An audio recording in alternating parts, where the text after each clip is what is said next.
মনে আছে কিউইদের বিপক্ষে সেই টি-20 সিরিজের কথা, যেখানে ক্রিকেটারদের উৎসাহ দিতে বোর্ড সভাপতি তামিম ইকবাল নিয়েছিলেন এক নতুন উদ্যোগ।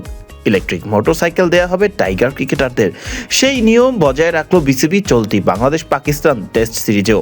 তবে এবার একটি নয়, তিনটি বাইক পাবেন দেশের ক্রিকেটাররা নিজেদের পারফরমেন্সের জন্য।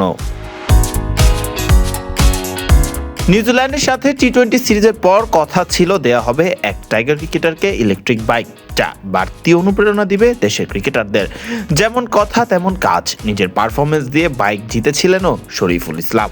এবার কিউইদের সিরিজের পর পালা পাকিস্তান সিরিজের। এই টেস্ট সিরিজেও থাকছে সেই বাইক উপহার দেওয়ার ব্যবস্থা। তবে এবার আর কেবল একটি নয়, উপহার হিসেবে থাকছে তিনটি বাইক। টাইগাররা পাকিস্তানের বিপক্ষে খেলবে 2 ম্যাচের টেস্ট সিরিজ, যার একটি হবে মিরপুরে, আরেকটি হবে সিলেটে।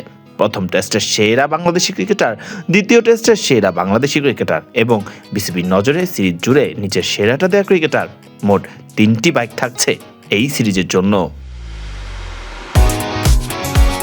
ইতোমধ্যে সিরিজের প্রথম ম্যাচের প্রথম ইনিংসে 413 রানের পুঁজি পেয়ে অল আউট হয়েছে টাইগাররা, যেখানে দেখা গেছে অধিনায়ক শান্তর শতক, মুমিনুল হকের 100 ছুঁই অর্থাৎ 91 রানের ব্যক্তিগত ইনিংস এবং মুশফিকের 71 রানের ইনিংস।